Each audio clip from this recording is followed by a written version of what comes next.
ಸಂಕ್ಷಿಪ್ತ ಶ್ರೀದೇವಿ ಮಹಾತ್ಮೆ ಅಧ್ಯಾಯ 5 ರಸಿಲೋಮ ರುದಗ್ರ ವಧೆ. ಆಶ್ಚರ್ಯ ಸೂಚಕ ಚಿಹ್ನೆ. ಆಶ್ಚರ್ಯ ಸೂಚಕ ಚಿಹ್ನೆ. ಪರಮ ಪರದೇವತೆಯು ರಣದಲ್ಲಿ ದುರುಳ ರಸಿಲೋಮನ ರುದಗ್ರನ ಹರಣ ಕೊಂಡಳು. ಸುರರು ನಲಿಯಲಿಕಾಗ ಮಹಾಲಕ್ಷ್ಮಿ. ಮಹಿಷಾಸುರನ ಸೈನಿಕರು ದೇವಿಯಿಂದ ಹತರಾದುದನ್ನು ನೋಡಿ ರಸಿಲೋಮನೆಂಬ ರಾಕ್ಷಸನು ಕೋಪಾವಿಷ್ಟನಾಗಿ ದೇವಿಯ ಮೇಲೆ ಬಾಣ ಪ್ರಯೋಗ ಮಾಡಿದನು. ಆಕೆಯ ವಾಹನವಾದ ಸಿಂಹದ ರೋಮ ರೋಮಕ್ಕೂ ತಾಕುವಂತೆ ಬಾಣಗಳ ಮಳೆಯನ್ನೇ ಸುರಿಸಿದನು. ಆದರೆ ದೇವಿಯ ಮೇಲೆ ಕಾಳ್ಗಿಚ್ಚಿನ ಮಂಜಿನ ಹನಿಗಳು ಬಿದ್ದಂತೆ ವ್ಯರ್ಥವಾಯಿತು. ರಸಿಲೋಮನು ಮತ್ತೆ ಮತ್ತೆ ವಿವಿಧಾಸ್ತ್ರಗಳನ್ನು ಪ್ರಯೋಗಿಸಿದನು. ದೇವಿಯು ಆತನ ರಥ ಸೈನ್ಯ ಬಲಗಳನ್ನು ನಾಶಪಡಿಸಿದಳು. ಆಗ ಅವನು, ಹೇ ಸ್ತ್ರೀಯೇ, ನೀನು ಸಾಮಾನ್ಯಳಲ್ಲ, ಆದರೆ ಸ್ತ್ರೀಯನ್ನು ಕೊಲ್ಲಲು ನನಗೆ ಇಷ್ಟವಿಲ್ಲ. ಪೂರ್ಣವಿರಾಮ, ನೀನು ಹೋಗು ಎಂದನು. ದೇವಿಯು, ರಸಿಲೋಮ, ನೀನು ಹೇಳಿದ್ದು ಸರಿ, ಆದರೆ ನಾನು ಬಂದಿರುವುದು ನಿನ್ನ ಸಂಹಾರಕ್ಕಾಗಿ ಎಂದು ಹೇಳುತ್ತಾ ದಿವ್ಯ ಬಾಣವನ್ನು ಆತನ ಮೇಲೆ ಪ್ರಯೋಗಿಸಿದಳು.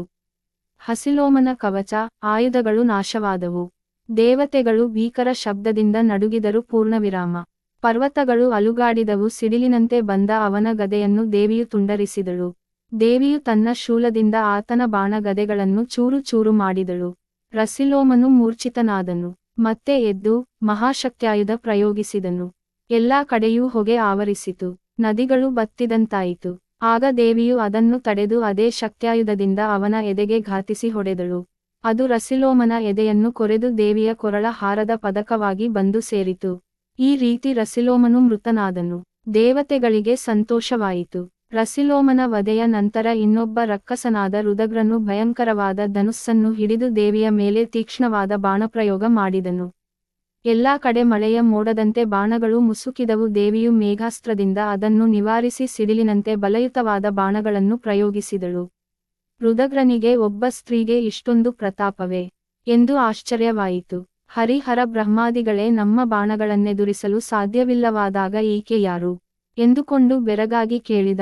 ದೇವಿ, ನೀನು ಯಾರು, ಎಲ್ಲಿಂದ ಬಂದೆ, ನಿನಗೂ ದೇವತೆಗಳಿಗೂ ನಂಟೇನು?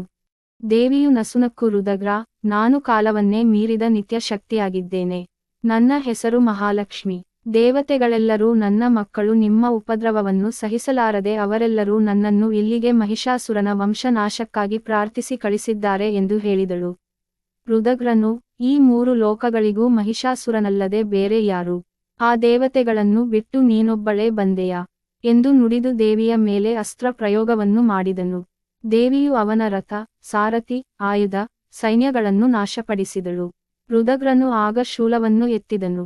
ದೇವತೆಗಳು ಹೆದರಿ ಓಡಿ ಹೋದರು. ದೇವಿಯು ಅವರಿಗೆ ಅಭಯವನ್ನು ನೀಡಿ ತನ್ನ ಶೂನ್ಯದಿಂದ ರಾಕ್ಷಸನ ಹಸ್ತವನ್ನು ತುಂಡರಿಸಿದಳು. ಆಗ ಅವನು ಸಂಮೋಹನಾಸ್ತ್ರವನ್ನು ಪ್ರಯೋಗಿಸಿ, ದೇವಿ, ನೀನು ಇದನ್ನು ಎದುರಿಸಿದರೆ ನೀನು ಹೇಳಿದ್ದು ಸತ್ಯ ಎಂದನು. ಆಶ್ಚರ್ಯ. ಆಗ ರಾಕ್ಷಸ ಸೈನ್ಯವೇ ಮಂಕಾಗಿ ಮಲಗಿತು. ಆಗ ರುದಗ್ರನು ಕಂಗೆಟ್ಟು ಅಸ್ತ್ರವನ್ನು ಹಿಂತೆಗೆದುಕೊಂಡನು. ರುದಗ್ರಹನಿಗೆ ಕೋಪ ಹೆಚ್ಚಾಗಿ ಶಾಂಭವಾಸ್ತ್ರವನ್ನು ಪ್ರಯೋಗಿಸಿದನು. ಆಗ ಸಾವಿರಾರು ರಾಕ್ಷಸರು, ಹುಲಿ, ಸಿಂಹ, ಶರಭಗಳು ಹುಟ್ಟಿಕೊಂಡವು. ದೇವಿಯು ಸಿಂಹ ಘರ್ಜನೆ ಮಾಡಿ ಪಾಶವನ್ನು ಅವರ ಮೇಲೆ ಪ್ರಯೋಗಿಸಲು ಎಲ್ಲವೂ ಮಾಯವಾಯಿತು. ರಾಕ್ಷಸನು ಕೋಪದಿಂದ ಗದೆಯನ್ನು ಎತ್ತಿಕೊಳ್ಳಲು ಶರದಿಂದ ಆಕೆಯು ಅವನ ತಲೆಯನ್ನು ಕತ್ತರಿಸಿ ಹಾಕಿದಳು. ರಾಕ್ಷಸನ ಮುಂಡವು ಮತ್ತೆ ಹೋರಾಡಿತು. ದೇವಿಯು ರುದಗ್ರನ ಶೌರ್ಯಕ್ಕೆ ಮೆಚ್ಚಿದಳು. ನಂತರ ಅವನ ಮುಂಡವನ್ನು ಕತ್ತರಿಸಿ ಆತನ ಉಳಿದ ಸೈನ್ಯವನ್ನು ನಾಶಪಡಿಸಿದಳು. ರಕ್ತದ ಪ್ರವಾಹವೇ ಹರಿಯಿತು. ಆಗ ದೇವತೆಗಳು ದೇವಿಯನ್ನು ಸ್ತೋತ್ರ ಮಾಡಿದರೆಂಬಲ್ಲಿಗೆ ಶ್ರೀಮತ್ಪರಮಹಂಸ ಪರಿವ್ರಾಜಕಾಚಾರ್ಯ ಶ್ರೀ ಚಿದಾನಂದ ಗುರುವರ ಶಿಷ್ಯ ಶ್ರೀ ಚಿದಾನಂದಾವಧೂತ ವಿರಚಿತ ದೇವಿ ಮಹಾತ್ಮೆಯಲ್ಲಿ ಹಸಿಲೋಮ ರುದಗ್ರ ವಧೆಯೆಂಬ 5ನೆಯ ಅಧ್ಯಾಯ ಸಂಪನ್ನವಾಯಿತು. ಶ್ರೀ ಕೃಷ್ಣಾರ್ಪಣಮಸ್ತು. ಜಗನ್ಮಾತೆ ದುರ್ಗೆಯ 5ನೇ ಸ್ವರೂಪ ಸ್ಕಂದ ಮಾತಾದೇವಿ. ಆಶ್ಚರ್ಯ ಸೂಚಕ ಚಿಹ್ನೆ. ಆಶ್ಚರ್ಯ ಸೂಚಕ ಚಿಹ್ನೆ. ಸಿಂಹಸನಗತಾ ನಿತ್ಯಂ ಪದ್ಮಾಶ್ರಿತ ಕರದ್ವಯಂ ಶುಭದಾಸ್ತು ಸದಾ ದೇವಿ. ಸ್ಕಂದ ಮಾತಾ ಯಶಸ್ವಿನಿ. ಸ್ಕಂದ ಮಾತಾ ದುರ್ಗೆಯ 5ನೇ ಅವತಾರ. ನವರಾತ್ರಿಯ 5ನೇ ದಿನ ಅಂದರೆ ಪಂಚಮಿ ದಿನ ಸಿಂಹಾರೂಢಳಾಗಿರುತ್ತಾಳೆ. ಇವಳಿಗೆ ಬಾಲ ತ್ರಿಪುರ ಸುಂದರಿ ಎಂದು ಕರೆಯುತ್ತಾರೆ. ಇವಳ ಮಗ 6 ಮುಖದ ಸ್ಕಂದನನ್ನು ತೊಡೆಯ ಮೇಲೆ ಕೂರಿಸಿಕೊಂಡಿರುವ ಸ್ಕಂದ ಮಾತೆಯ ಅವತಾರವಾದ ಈಕೆಯನ್ನು ಪೂಜಿಸಬೇಕು. ಭಗವಂತ ಸ್ಕಂದನನ್ನು ಕುಮಾರ ಕಾರ್ತಿಕೇಯ ಎಂಬ ಹೆಸರಿನಲ್ಲೂ ಕರೆಯುತ್ತಾರೆ. ಇವನು ಪ್ರಸಿದ್ಧ ದೇವಾಸುರ ಸಂಗ್ರಾಮದಲ್ಲಿ ದೇವತೆಗಳ ಸೇನಾಧಿಪತಿಯಾಗಿದ್ದನು. ಪುರಾಣಗಳಲ್ಲಿ ಇವನನ್ನು ಕುಮಾರ ಹಾಗೂ ಶಕ್ತಿಧರ ಎಂದು ಇವನ ಮಹಿಮೆಯನ್ನು ವರ್ಣಿಸಲಾಗಿದೆ. ಇವನ ವಾಹನ ನವಿಲು, ಆದ್ದರಿಂದ ಇವನನ್ನು ಮಯೂರವಾಹನ ಎಂದು ಕರೆಯುತ್ತಾರೆ. ನವರಾತ್ರಿ ದಿನಗಳಲ್ಲಿ ಸ್ಕಂದಮಾತೆಯ ಅವತಾರದ ಶಕ್ತಿ ಅತ್ಯಧಿಕವಾಗಿದೆ. ಇವಳು ಬುಧ ಗ್ರಹಕ್ಕೆ ಅಧಿಪತಿ. ಸ್ಕಂದಮಾತೆಯನ್ನು ಪೂಜಿಸುವುದರಿಂದ ಬುಧದೋಷಗಳು ನಿವಾರಣೆಯಾಗುತ್ತದೆ. ಸ್ಕಂದಮಾತೆ ಜೊತೆಗೆ ಅವಳ ಮಗನ ಸ್ಕಂದನ ಅನುಗ್ರಹವನ್ನು ಪಡೆಯಬಹುದು. ಸ್ಕಂದಮಾತೆಗೆ 4 ಭುಜಗಳಿರುತ್ತವೆ. ಬಾಲರೂಪಿ ಸ್ಕಂದನು ಬಾಲರೂಪದಲ್ಲಿ ದೇವಿಯ ಬಲ ತೊಡೆಯಲ್ಲಿ ಕುಳಿತಿರುವ ಸ್ಕಂದನನ್ನು ಬಲಗೈಯಲ್ಲಿ ಹಿಡಿದುಕೊಂಡಿರುವಳು. ಮೇಲೆತ್ತಿರುವ ಬಲಗೈಯಲ್ಲಿ ಕಮಲ ಪುಷ್ಪವನ್ನು ಹಿಡಿದಿರುವಳು. ಎಡಗೈನಲ್ಲಿ ಅಭಯ ಹಸ್ತದ ವರಮುದ್ರೆ ಇದೆ. ಮೇಲೆ ಎತ್ತಿರುವ ಎಡಗೈಯಲ್ಲಿ ಕಮಲ ಪುಷ್ಪವಿದೆ. ಇವಳ ಶರೀರ ಪೂರ್ಣ ಬೆಳ್ಳಗಿದ್ದು ಕಮಲದ ಆಸನದಲ್ಲಿ ವಿರಾಜಮಾನಳಾಗಿದ್ದಾಳೆ. ಆದ್ದರಿಂದ ಇವಳನ್ನು ಪದ್ಮಸನಾ ದೇವಿ ಎಂದು ಕರೆಯುತ್ತಾರೆ. ಇವಳನ್ನು ಸಂತಾನ ಭಾಗ್ಯಕ್ಕಾಗಿ ವಿಶೇಷವಾಗಿ ಆರಾಧಿಸುತ್ತಾರೆ. ಪಾರಿಜಾತ ಮತ್ತು ಕೆಂಪು ಗುಲಾಬಿ ಹೂಗಳು, ಪತ್ರೆಗಳಿಂದ ಅಥವಾ ಕುಂಕುಮದಿಂದ ಅಷ್ಟೋತ್ತರ ಹೇಳಿಕೊಂಡು ಅರ್ಚನೆ ಮಾಡಬೇಕು. ಇವಳಿಗೆ ಹಸಿರು ಬಣ್ಣದ ಸೀರೆ ಪ್ರಿಯವಾದದ್ದು.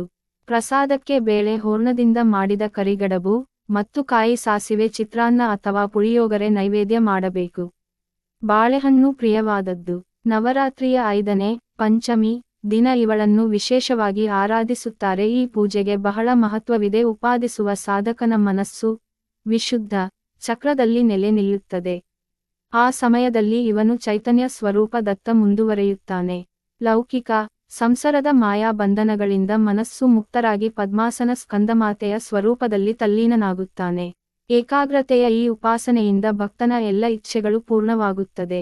ಈ ಪೂಜೆ ಮಾಡುವುದರಿಂದ ಜಾತಕದಲ್ಲಿನ ದೋಷ ನಿವಾರಣೆಯಾಗುತ್ತದೆ, ಮಕ್ಕಳ ಭಯ ದೂರವಾಗುತ್ತದೆ ಹಾಗೂ ಮಕ್ಕಳು ವಿದ್ಯಾಭ್ಯಾಸದಲ್ಲಿ ಹಿಂದೆ ಇದ್ದರೆ ಬುದ್ಧಿ ಮತ್ತೆ ಹೆಚ್ಚಿ ಓದಿ ಬರೆಯಲು ಆಸಕ್ತಿ ಹುಟ್ಟುತ್ತದೆ. ಮರ್ತ್ಯಲೋಕದಲ್ಲಿ ಸಾಧಕನಿಗೆ ಪರಮ ಶಾಂತಿ ಸುಖ ಸಿಗುತ್ತದೆ. ಮೋಕ್ಷದ ಬಾಗಿಲು ತಾನಾಗೆ ತೆಗೆಯುತ್ತದೆ. ಭವಸಾಗರದ ದುಃಖದಿಂದ ಮುಕ್ತನಾಗಿ ಮೋಕ್ಷವನ್ನು ಸುಲಭವಾಗಿ ಪಡೆಯಲು ಇದಕ್ಕಿಂತ ಉತ್ತಮ ಮಾರ್ಗ ಬೇರೆ ಇಲ್ಲ. ಪೂರ್ಣವಿರಾಮ. ಯಾ ದೇವಿ ಸರ್ವಭೂತೇಷು ವಿಷ್ಣು ಮಾಯೇತಿ ಶಬ್ದಿತಾ. ನಮಸ್ತಸೆ ನಮಸ್ತಸೆ ನಮಸ್ತಸೆ ನಮೋ ನಮಃ. ಯಾ ದೇವಿ ಸರ್ವಭೂತೇಷು ಶಾಂತಿ ರೂಪೇಣ ಸಂಸ್ಥಿತಾ. ನಮಸ್ತಸೆ ನಮಸ್ತಸೆ ನಮಸ್ತಸೆ ನಮೋ ನಮಃ.